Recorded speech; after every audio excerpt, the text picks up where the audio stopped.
Hello YouTube, we're back! After that short 2 minutes and 30-second video, I'll tell you everything that happened that day. Stop with the bomb already! I'll show you nothing's wrong. When I arrived that morning, Brussels was waiting for Travis. Travis arrived sometime later wearing his jacket and went into the side room with Brussels. They locked themselves in there. Not 10 minutes passed when I finally heard this shot. I immediately knocked on the door since it was locked. Brussels opened right away. When I got in, the jacket was actually on the chair. I was the one who tied it around the wound. There wasn't all that much blood. Probably because it was so soon after shooting him. But it was pointless. When I got there, it was too late. He died. Oh, there's a contradiction! Then would you call the police? I kept a watch on the door. Brussels kept writing and panicking. I already see a freaking contradiction. Wow. That is everything you did that day? Everything. The only other thing I did was finding those documents behind a shelf. This is it. I prove her wrong here, and the prosecution's case goes down the drain. The thing is, although this is pretty much the same testimony as earlier, and earlier we caught her on a minor detail, the cigarette. She's not making the same mistake twice.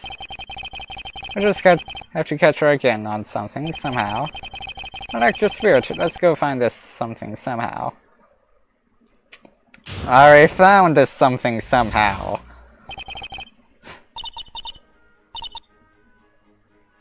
I hear no music! Now I do.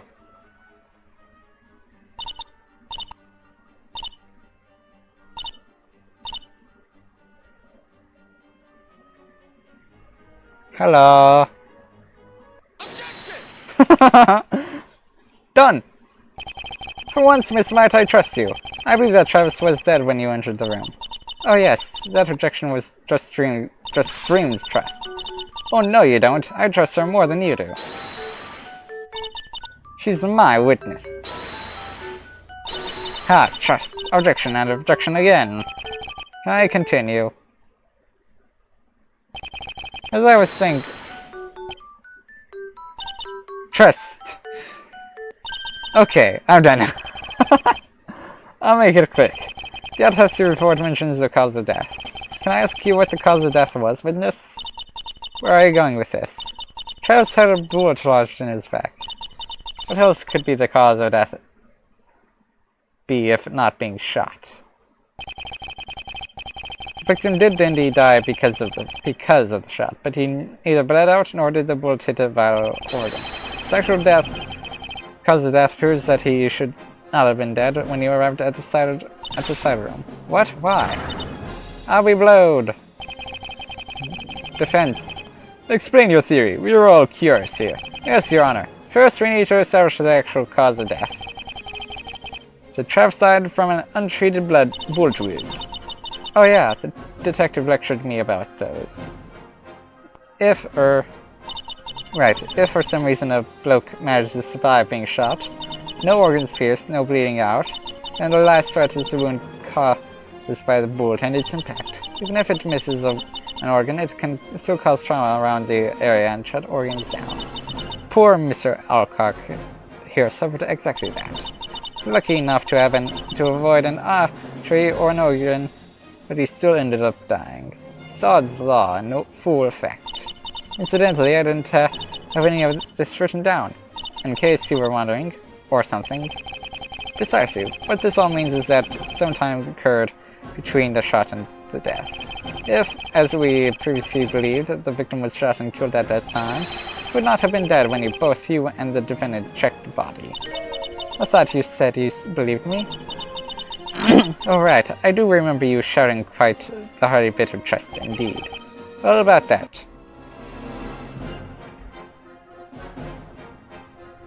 I do believe you was just. I don't see how it would be possible, as things stand. Let's say, for the sake of argument, that my client killed him. When Dana went in, he shouldn't have been dead yet. In short, I've caught you in your lies, Miss Might. Mr. Brussels could not have shot Travis that day. You're trying to incriminate my client.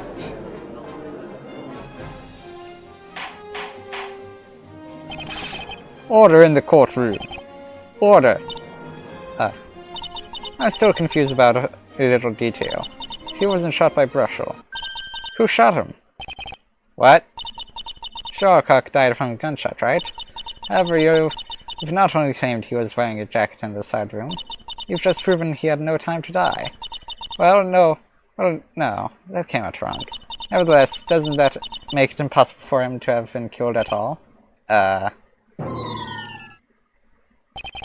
guess I just made it a bit too hard for him to die, huh? That one is a pretty big hole, fellow. The prosecution is right. This may have been a very complex theory, but it seems that is all it was. Oh no, I got through that giant testimony. I'm not letting it in now. I don't think I am wrong. Big testimony, friend? Big testimony? No, it was not big at all. I don't think I'm wrong. The witness seemed to be telling the truth. However, Stuffy is also right, for once. My theory doesn't just make it impossible for Mr. Brushel to have killed him. It makes it impossible for anyone to have killed him. There are two problems I need to tackle, the jacket and the time of death. Which shall I tackle first? Both.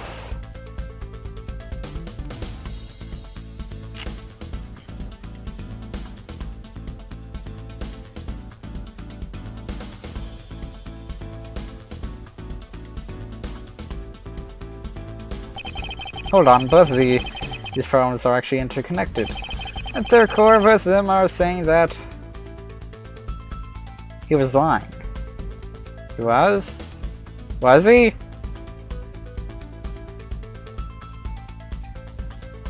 Was he?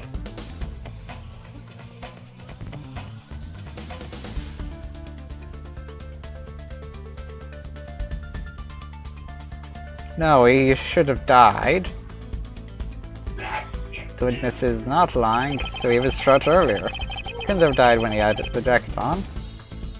Then he died when he didn't have it on. By the time he got to the side room, there wasn't enough time for him to get shot and die. It means he was shot before he got to the side room. But, what does this mean? Where was Travis killed, really? In his house. Oh, fuck.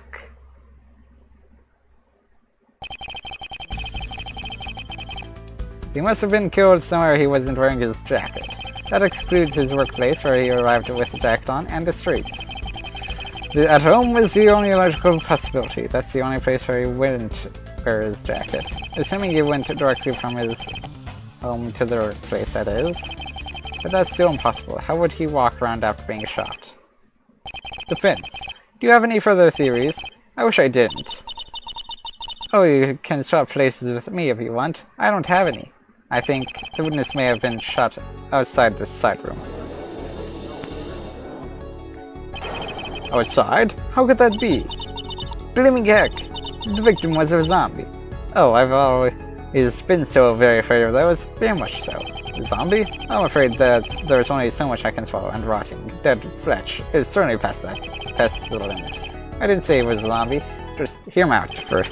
Problems the witness has revealed are twofold. The victim was wearing a jacket in the side room. However, it has no bullet hole.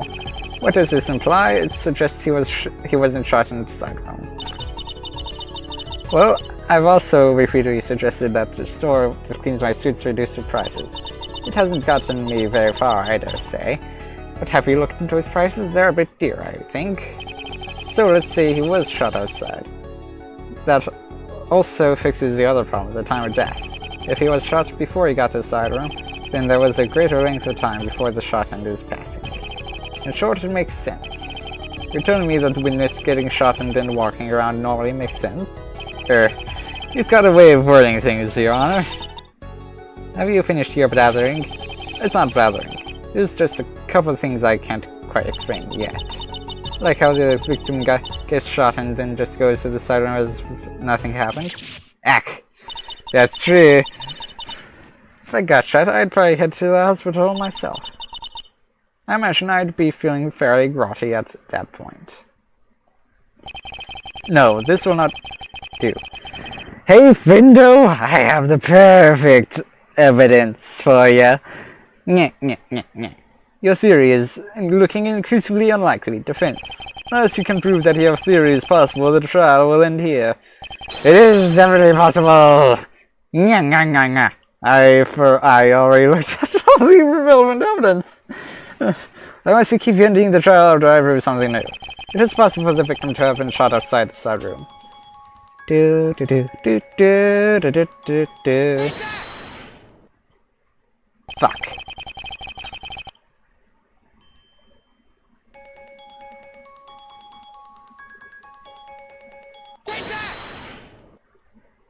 Fuck.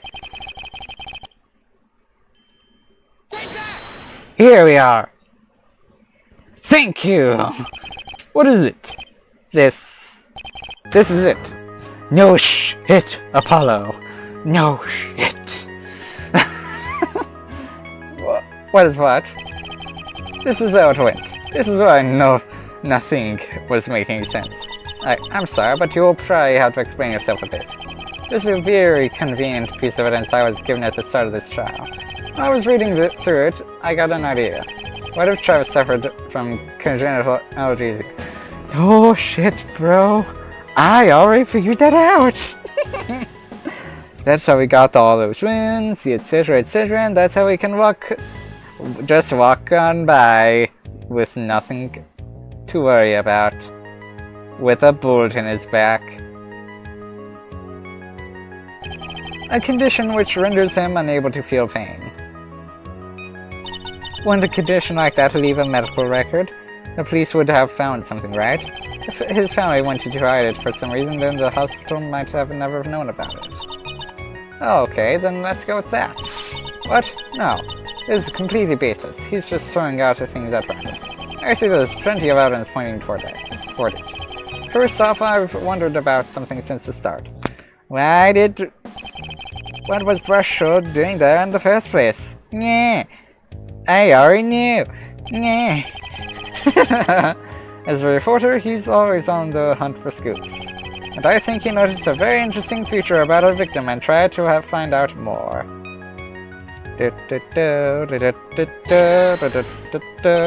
Travis's body is full of wounds. Miss might try to play it off as merely work wounds, but they are too consistent and spread out for that. You're saying those are caused by the condition? Makes sense. For a once or two time deal, then it'd be one thing. But he's been getting random wounds for years. It's the only explanation. But those wounds are mostly hidden. How would it have Brushwood even found out about them? Trust me when I tell you he's got quite the nose.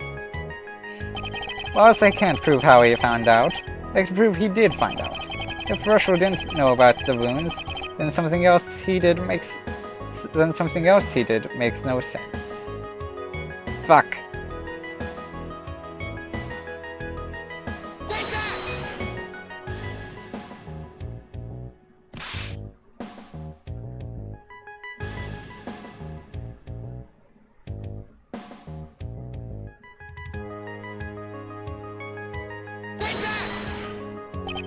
When you read Mr. Brushwood's interview notes, you'll see he mentions some photos.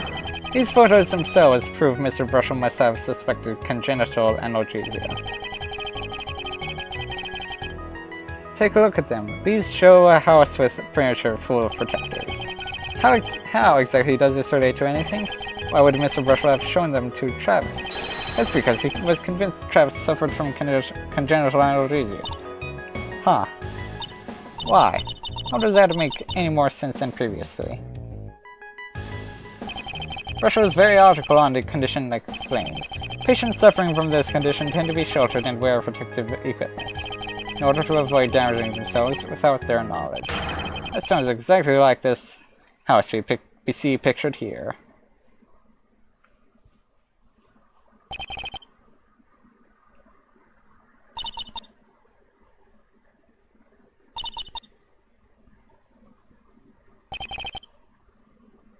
Why is everyone so silent?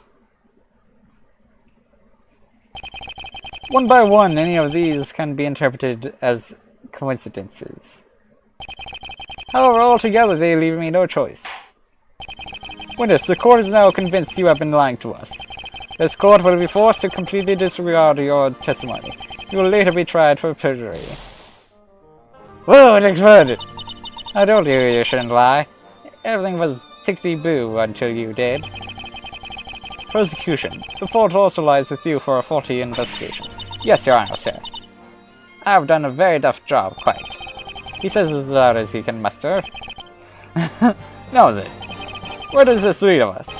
I have proven Mr. Brushel didn't kill... You motherfucker. You motherfucker. His father killed him. You can push for a verdict now. Alternatively, I could continue with my earlier line of reasoning. Travis was killed at home.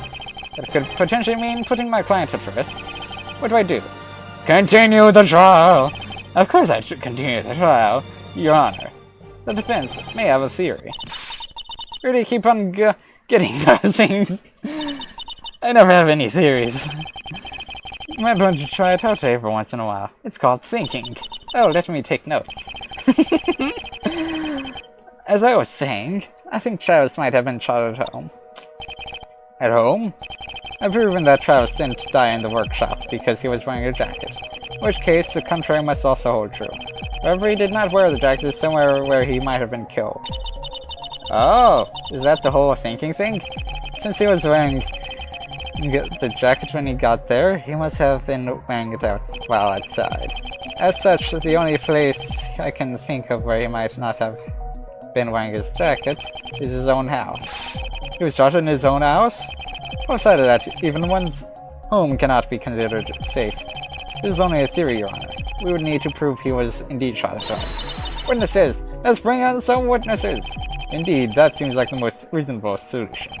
Defense, do you know of someone who might be able to answer our query? A person? Do I really know someone who will help understand what happened this morning? Blah blah blah blah blah.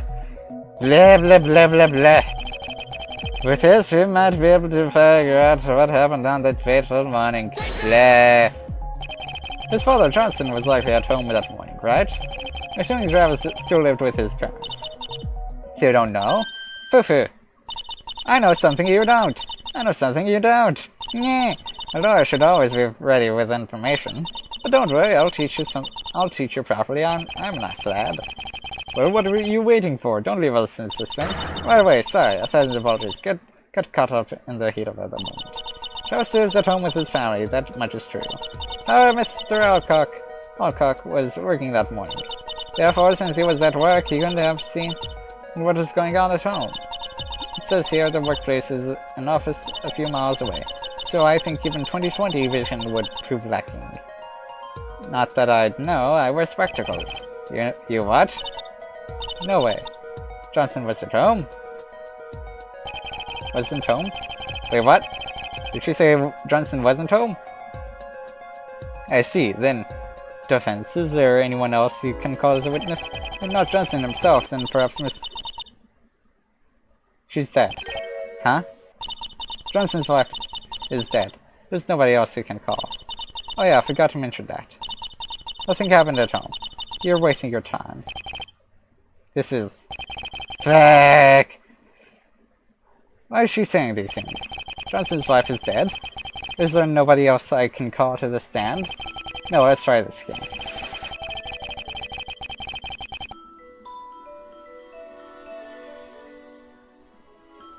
Oh.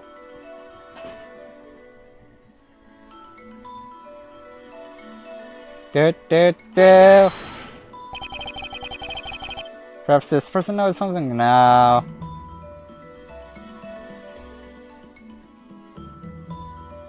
Spark Brushel. Spark motherfucking Brushel. Brushel was confused with Travis's death. I don't think he knew Travis had been shot. Yeah, definitely not it. Aww.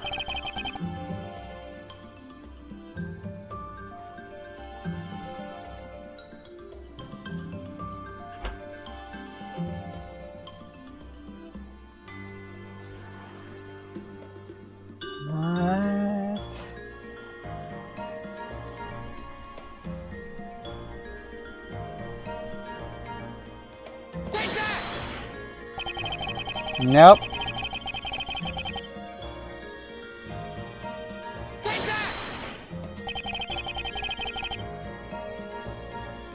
Don't tell me I have to say this, Sky. Wait, this is wrong and tell me that was... Not even Travis knows what happened that day. Or else he wouldn't have died from being shot. Yeah, definitely not it.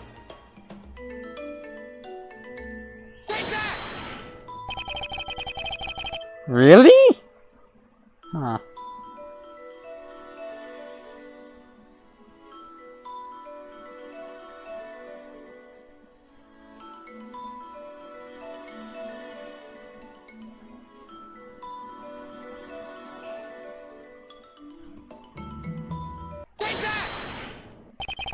I think there's somebody who may shed light on the events of that morning.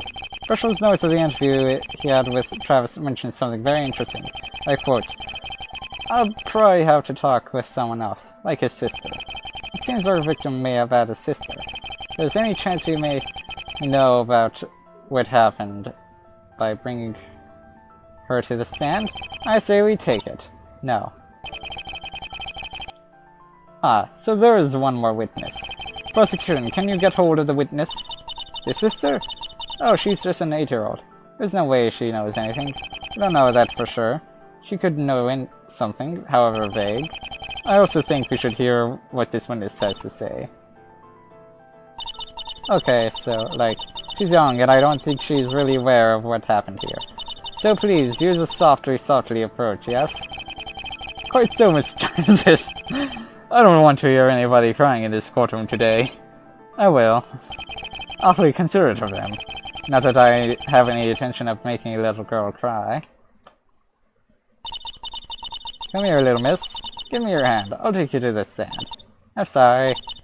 I'm not wearing my gloves today, so I can't hold your hand. What? Oh? Oh, then just follow me. Here we go, climb out of the box. Upsy daisy.